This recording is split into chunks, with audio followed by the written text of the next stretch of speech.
Halo teman-teman semua, tahukah Anda bahwa sebagian besar kegagalan dalam peternak kambing sebenarnya bukan disebabkan oleh harga pakan yang mahal atau harga jual yang turun. Justru penyebab terbesar berasal dari kesalahan-kesalahan sederhana yang sering dilakukan oleh pemula. Ironisnya, banyak orang baru menyadari kesalahan tersebut setelah kambing mulai sakit, pertumbuhannya melambat, bahkan ada yang mati. Akibatnya, modal yang sudah dikeluarkan tidak kembali, semangat untuk beternak menurun, dan akhirnya memutuskan untuk berhenti.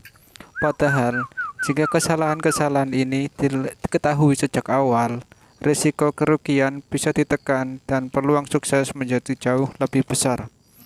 Di video kali ini kita akan membahas secara lengkap kesalahan fatal yang paling sering dilakukan pemula saat memelihara kambing, lengkap dengan cara menghindarinya. Pastikan Anda menonton sampai akhir karena kesalahan-kesalahan ini sering dianggap sepele, padahal justru menjadi penyebab utama banyak peternak gagal.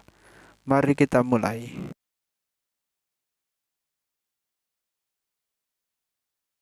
Membeli kambing hanya karena murah memang salah satu kesalahan paling umum yang dilakukan peternak pemula. Harga beli yang rendah memang terlihat menguntungkan, tetapi jika kondisi kambing tidak baik, biaya perawatan dan risiko kerugiannya justru jauh lebih besar daripada selisih harga awal. Berikut penjelasannya. Tidak mungkin semua kambing murah adalah kambing yang bagus. Penjual biasanya memiliki alasan mengapa harga seekor kambing berada di bawah harga pasar. Misalnya, umur sudah terlalu tua sehingga produktivitas menurun, kondisi tubuh kurus dan kurang bergizi, pernah atau sedang mengalami penyakit, betina sulit bunting, atau pejantan kualitasnya kurang baik, memiliki cacat fisik seperti kaki pincang, rahang tidak normal, atau puting rusak. Karena itu, jangan langsung tergiur harga sebelum mengetahui penyebabnya. Biaya pengobatan biasanya lebih mahal daripada selisih harga. Misalnya, harga kambing sehat di pasaran kisaran 3 juta, sedangkan Anda membeli kambing dengan harga 2.300.000. Selisihnya memang cukup bagus, namun setelah dibeli ternyata kambing mengalami cacingan, radang paru-paru, diare kronis, atau penyakit kulit. Anda bisa menghabiskan ratusan ribu hingga jutaan rupiah untuk obat, vitamin, dan perawatan. Belum lagi waktu dan tenaga yang harus dikeluarkan. Akhirnya, kambing justru menjadi lebih mahal dibanding membeli kambing sehat sejak awal. Selain itu, bisa juga pertumbuhan kambing sangat lambat karena kambing berasal dari genetik yang kurang baik atau mengalami gangguan kesehatan. Biasanya sulit mencapai pertumbuhan bobot yang optimal. Sebagai contoh, kambing sehat mampu naik sekitar 80 hingga 120 gram per hari dengan pakan yang baik. Sedangkan kambing yang kualitasnya buruk mungkin hanya naik kisaran 20 sampai 40 gram per hari. Akibatnya, masa pemeliharaan menjadi lebih lama, biaya pakan meningkat, dan keuntungan berkurang. Produktivitas indukan menjadi rendah. Jika membeli indukan betina hanya karena murah, risikonya antara lain sulit bunting, anak sedikit, produksi susu rendah, sering keguguran, atau kemampuan mengasuh anak kurang baik. Padahal dalam usaha pembibitan, kualitas pembibitan menentukan keuntungan dalam jangka panjang. Bisa juga nilai jual kembali rendah. Kambing dengan tubuh kecil, bentuk kurang proporsional, atau kondisi kesehatan buruk biasanya lebih sulit dijual. Meskipun Anda membeli dengan harga murah, pembeli berikutnya juga akan menawar dengan harga rendah. Artinya, keuntungan yang diperoleh bisa sangat sedikit, bahkan bisa mengalami kerugian. Risiko menular penyakit ke kambing lain. Jika kambing murah ternyata membawa penyakit menular, seluruh ternak kandang dapat ikut tertular. Akibatnya, kerugian tidak hanya berasal dari satu ekor kambing, tetapi bisa mempengaruhi seluruh populasi. Karena itu, setiap kambing baru sebaiknya dikarantina selama sekitar 2 sampai 3 minggu sebelum digabungkan dengan ternak lain. Perhatikan nilai, bukan hanya harga. Peternak yang berpengalaman biasanya tidak mencari kambing termurah, tetapi kambing dengan nilai terbaik. Artinya, mereka menilai kondisi kesehatan, umur, bobot badan, silsilah atau genetik, bentuk tubuh, riwayat reproduksi untuk indukan, dan potensi keuntungan di masa depan. Jika kambing sedikit lebih mahal, tetapi sehat dan produktif, justru peluang menghasilkan keuntungan jauh lebih besar. Cara memilih kambing yang benar sebelum membeli.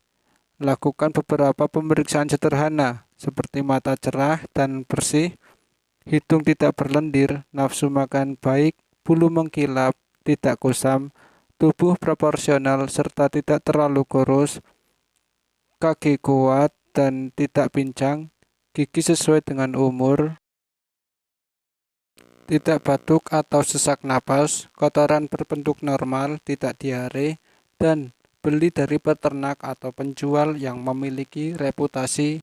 Jadi, harga kambing memang penting, tetapi harga murah tidak selalu berarti hemat. Dalam beternak kambing, yang paling penting adalah menghitung biaya total dan potensi keuntungan, bukan hanya harga beli. Kambing yang sehat, produktif, dan memiliki pertumbuhan baik hampir selalu memberikan hasil usaha yang lebih menguntungkan dibanding kambing yang murah dengan kualitas rendah.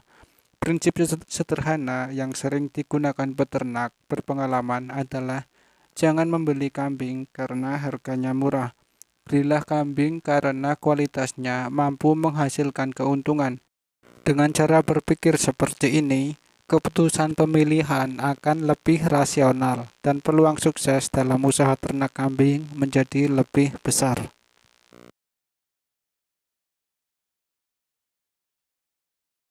Membeli banyak ekor kambing sekaligus memang terlihat menguntungkan. Biasanya penjual memberi harga lebih murah untuk membeli dalam jumlah besar.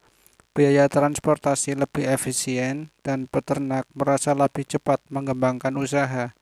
Namun bagi pemula maupun peternak yang belum memiliki sistem manajemen yang baik, langkah ini justru memiliki resiko yang cukup besar. Di antara resikonya antara lain, salah memilih kambing. Semakin banyak kambing yang dibeli, semakin sulit melakukan pemeriksaan satu persatu. Kesalahan yang sering terjadi di antaranya membeli kambing yang usianya sudah tua, kambing sedang bunting tanpa diketahui kondisinya, kambing memiliki cacat fisik, atau kambing sedang mengalami penyakit yang belum menunjukkan gejala. Misalnya, dari 20 ekor kambing yang dibeli, ternyata 4-5 ekor memiliki masalah kesehatan. Kerugian yang ditanggung bisa mencapai jutaan rupiah. Lebih baik membeli sedikit tetapi benar-benar berkualitas daripada banyak namun kualitasnya rendah.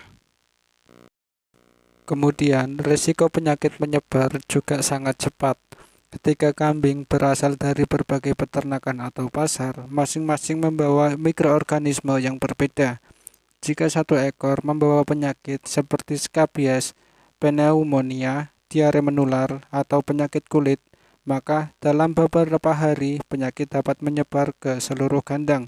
Akibatnya biaya pengobatan meningkat, pertumbuhan kambing terganggu, atau bahkan dapat menyebabkan kematian.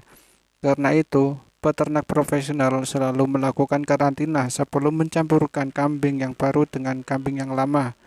Resiko berikutnya adalah modal bisa langsung habis. Kesalahan terbesar pemula adalah menghabiskan seluruh modal hanya untuk membeli kambing. Padahal setelah kambing datang masih ada kebutuhan lain seperti pakan, vitamin, obat, kandang, tenaga kerja, dan biaya darurat. Membeli banyak kambing sekaligus memang dapat mempercepat pengembangan usaha, tetapi juga meningkatkan risiko dalam hampir semua aspek: kesehatan ternak, kebutuhan pakan, pengelolaan kandang, arus kas, hingga kerugian akibat salah memilih bibit. Bagi pemula, pendekatan yang lebih aman adalah memulai dengan jumlah yang sesuai kemampuan modal, waktu, dan pengalaman. Setelah manajemen pemeliharaan terbukti berjalan baik dan hasilnya konsisten, populasi dapat ditingkatkan secara bertahap sehingga pertumbuhan usaha menjadi lebih berkelanjutan dan resiko kerugian dapat ditekan.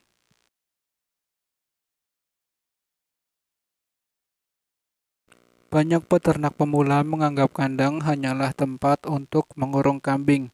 Padahal kandang adalah faktor penting yang menentukan kesehatan, pertumbuhan, hingga keuntungan usaha ternak.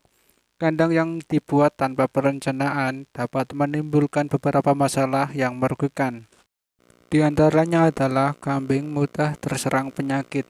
Kandang yang lembab dan kotor menjadi tempat berkembang biaknya bakteri, virus, jamur, dan parasit. Akibatnya, kambing rentan mengalami diare, pneumonia, atau radang paru-paru, penyakit kulit seperti skabies dan kurap, serta infeksi pada koko. Selain biaya pengobatan meningkat, pertumbuhan kambing juga menjadi lebih lambat. Pertumbuhan bobot badan juga tidak maksimal. Kambing membutuhkan lingkungan yang nyaman agar nafsu makan tetap baik. Jika kandang terlalu panas, terlalu sempit, pengap, atau terlalu lembab, maka kambing akan mengalami stres. Kambing yang stres cenderung makan lebih sedikit, hingga energi yang seharusnya digunakan untuk menambah bobot badan justru habis untuk beradaptasi dengan lingkungan. Kandang yang asal-asalan juga cepat rusak. Kandang yang dibangun tanpa memperhatikan kualitas bahan dan konstruksi akan lebih cepat mengalami kerusakan. Contohnya, lantai mudah patah, tiang labuk, atap bocor, atau dinding roboh saat terkena angin kencang. Akibatnya, peternak harus mengeluarkan biaya tambahan untuk perbaikan yang sebenarnya bisa dihindari sejak awal. Kandang bukanlah sekedar tempat berlindung bagi kambing, tetapi merupakan investasi jangka panjang yang menentukan keberhasilan usaha peternakan. Kandang yang dibangun dengan asal-asalan dapat menyebabkan penyakit stres, cedera, pemborosan pakan, hingga penurunan produktivitas dan keuntungan. Karena itu, sebelum membeli kambing, pastikan kandang memiliki ventilasi yang baik, lantai yang aman dan mudah dibersihkan, atap yang melindungi dari panas dan hujan, sistem pembuangan kotoran yang baik, serta ruang yang cukup agar kambing dapat bergerak dengan nyaman. Investasi pada kandang yang baik akan membantu menjaga kesehatan ternak dan meningkatkan hasil usaha yang maksimal.